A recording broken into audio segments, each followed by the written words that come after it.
कभी सोचा है कि जब आप काम करने बैठते हो तो 5 मिनट में ही इंस्टाग्राम स्क्रॉल करना क्यों स्टार्ट कर देते हो? एक रील, दो रील और देखते ही देखते 1 घंटा निकल गया। पर सोचो, नारायण मूर्ति, रतन टाटा जैसे लोग इतने ज्यादा अचीव कैसे कर लेते हैं? उनके पास भी वही 24 घंटे होते हैं जो हमारे पास होते हैं। लेकिन फिर क्या फर्क है? एक फर्क है डीप वर्क का। जैसे डॉक्टर देवी शेट्टी, जो अपने कार्डियक सर्जरीज पे इतना डीपली फोकस करते हैं कि उनका काम दुनिया भर में माना जाता है। आज की वीडियो में हम deep work by Cal Newport का पूरा ब्रेकडाउन करेंगे, जिसमें आपको मिलेगी वो सुपर पावर जो आपको दुनिया के सारे डिस्ट्रैक्शंस के बीच में फोकस करना सिखा देगी। Stay till the end for a real life deep work challenge जो तुम्हारा काम करने का तरीका बदल देगा। तो सबसे पहले, डीप वर्क है क्या? ये एक ऐसी स्किल है जिसमें आप बिना किसी डिस्ट्रैक्शन के एक मुश्किल और इम्पोर्टेंट काम पे पूरा फोकस कर पाते हो।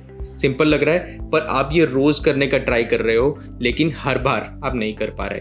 और इसका ऑपोजिट है शैलो वर्क, वो काम जो आप बिना सोचे समझे कर लेते हो, जैसे ईमेल्स का रिप्लाई, रैंडम मीटिंग्स अटेंड करना या बस सोशल मीडिया स्क्रॉल करना। सोचो, आप एक आर्टिकल लिख रहे हो। अगर आप 2 घंटे बिना फोन उठाए काम करते हो तो बस आर्टिकल खत्म।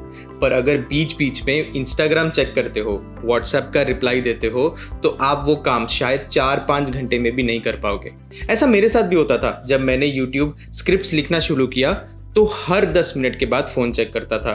पर जब डीप वर्क का मेथड फॉलो किया तो वही काम जो पहले 4 घंटे लेता था अब 90 मिनट्स में हो जाता है। इसने मेरी लाइफ बहुत ईजी बना दी। ऐसा इसलिए क्योंकि मैं एक फुल टाइम जॉब में भी हूँ और इसके साथ ये शूटिंग, एडिटिंग, स्क्रिप्टिंग का काम काफ़ी ड्रेनिंग हो जाता था। लेकिन डीप वर्क के साथ मैं ये एफिशिएंटली कर पा रहा हूँ। अब सवाल ये है कि डीप वर्क इतना इंपॉर्टेंट क्यों है? क्योंकि ये तुम्हें दुनिया से अलग बनाता है। आजकल लोग हर वक्त डिस्ट्रैक्टेड रहते हैं और जो फोकस करते हैं वो दुनिया में सबसे आगे निकल जाते हैं। ऐसा इसलिए है क्योंकि इकोनॉमी रिवॉर्ड्स डीप वर्कर्स। जो लोग डीप काम करना जानते हैं उनको दुनिया सबसे ज्यादा रिवॉर्ड करती है। कार्ल न्यूपोर्ट कहते हैं कि हम ग्रेट रीस्ट्रक्चरिंग के एरा में जी रहे हैं, जब टेक्नोलॉजी तेजी से बदल रही है और लोग अपने स्किल्स को अपग्रेड नहीं कर पा रहे। पर कुछ लोग हैं जो इस नई इकोनॉमिक रियलिटी में जीत सकते हैं। इकोनॉमी उनको भी रिवॉर्ड करती है, जैसे कि हाई स्किल वर्कर्स, जैसे कि डॉक्टर गगनदीप कंग, जो कॉम्प्लेक्स साइंटिफिक रिसर्च में एक्सपर्ट हैं और अपने फील्ड में वैल्यूएबल रिजल्ट्स लाते हैं। फिर एक कैटेगरी है सुपरस्टार्स की। अब कंपनीज दुनिया के किसी भी कोने से बेस्ट टैलेंट को हायर कर सकती हैं।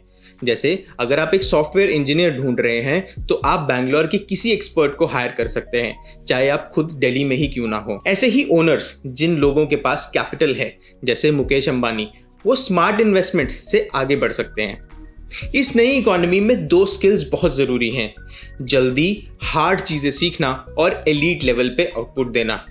और ये दोनों स्किल्स बिना डीप वर्क के इम्पॉसिबल हैं। डीप वर्क हमें सिर्फ प्रोडक्टिव नहीं बनाता, बल्कि हमारी लर्निंग स्पीड को भी बूस्ट करता है।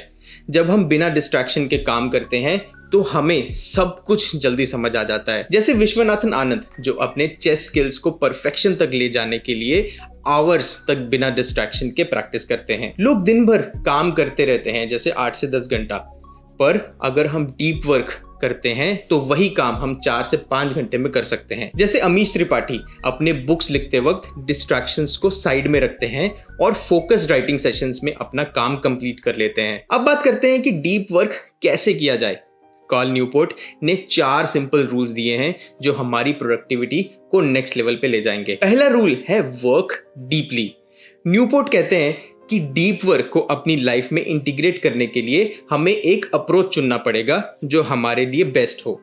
डीप वर्क इसके लिए 4 अप्रोचेस बताता है। पहला, मोनास्टिक फिलॉसफी। इस अप्रोच में हम अपने आप को पूरी तरह से आइसोलेट कर लेते हैं ताकि हमारा पूरा फोकस सिर्फ इंपॉर्टेंट काम पे हो। इसका एग्जाम्पल है आर.के. नारायणन, जो अपने नॉवेल्स लिखने के लिए अपने आप को कंप्लीटली अलग कर लेते हैं। सेकंड है बाई मोडल फिलॉसफी। इस अप्रोच में हम अपने दिन को काफी हिस्सों में डिवाइड कर लेते हैं। एक हिस्सा सिर्फ डीप वर्क के लिए होता है और दूसरा शैलो एक्टिविटीज के लिए।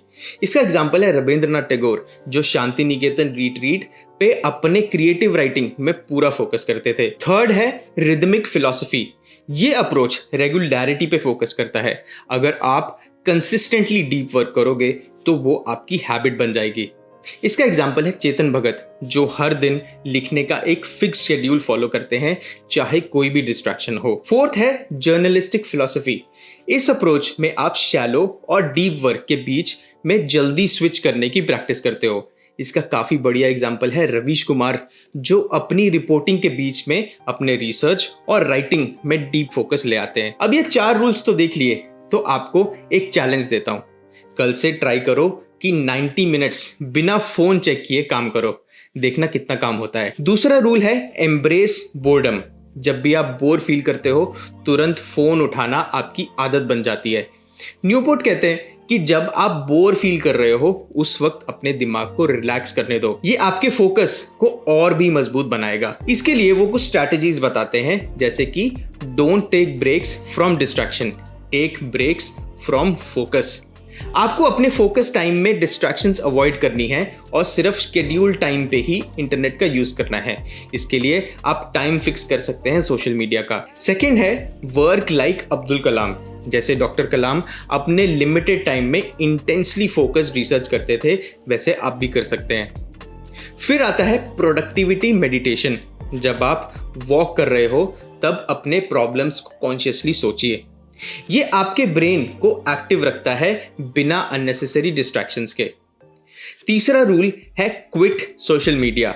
न्यूपोर्ट कहते हैं कि लोग हर छोटी बेनिफिट को जस्टिफाई करके सोशल मीडिया यूज करते हैं, पर सच ये है कि ये माइनर बेनिफिट्स आपकी प्रोडक्टिविटी को हार्म बहुत करते हैं। आपको डिसाइड करना होगा कि कौन सा प्लेटफॉर्म आपके गोल्स के लिए जरूरी है। इसके लिए भी डीप वर्क कुछ स्ट्रैटेजीज बताता है। पहला है law of the vital few. अपने इंटरनेट टूल्स को एनालाइज करो कि क्या ये आपके गोल्स के लिए जरूरी है। सेकंड है सोशल मीडिया को क्विट कर दीजिए। 30 डेज के लिए सोशल मीडिया से ब्रेक लो और देखो क्या फर्क पड़ता है।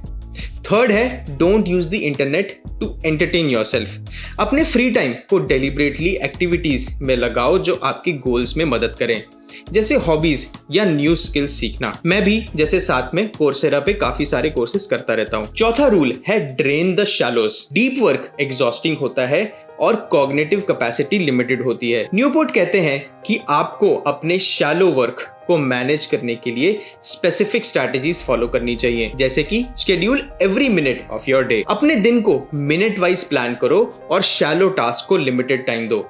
Second, quantify the depth of every activity. हर काम को एनालाइज करो कि उसमें कितना डीप फोकस चाहिए। जो काम सुपरफिशियल है उसको मिनिमाइज करो। थर्ड है फिनिश योर वर्क बाय 5:30। अपने काम को स्ट्रिक्ट डेडलाइन पे खत्म करो ताकि आपका फोकस एफिशिएंट रहे। जैसे नारायण मूर्ति अपने इन्फोसिस के इनिशियल डेज में एक स्ट्रिक्ट वर्क लाइफ बैलेंस रखते थे, ऐसे ही मैं भी अपना काम ट्राई करता हूं कि 5:30 तक पूरा हो जाए। अब ये रूल समझने के बाद आपके लिए एक और चैलेंज। एक दिन अपना पूरा शेड्यूल लिखो और देखो कि आप कितना वक्त शैलो कामों में वेस्ट कर रहे हो, फिर उसे हाफ करने की कोशिश करो। अब बात करते हैं कि डीप वर्क को डेली लाइफ में कैसे इंप्लीमेंट करें।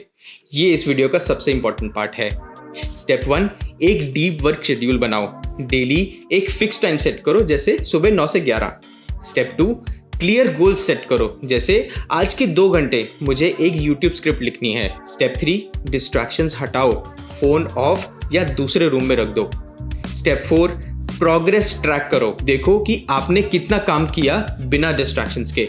जैसे नीरज चोपड़ा अपने जैवलिन प्रैक्टिस में फोकस करते हैं, हर सेशन के बाद अपनी प्रोग्रेस ट्रैक करते हैं। तो दोस्तों, डीप वर्क कोई सिंपल प्रोडक्टिविटी हैक नहीं है, ये एक लाइफस्टाइल चेंज है। अगर आप इसे अपना लेते हैं तो आप कम समय में ज्यादा अचीव कर पाओगे। कल से एक 90 minute deep work session try करो और कमेंट करके मुझे अपना एक्सपीरियंस बताना। अगले वीडियो में मैं रिव्यू करूंगा can't hurt me by David Goggins, जिसमें आप सीखोगे कैसे अपनी मेंटल टफनेस को नेक्स्ट लेवल पे लेके जाना है। तो सब्सक्राइब करना मत भूलना। मिलते हैं अगली वीडियो में।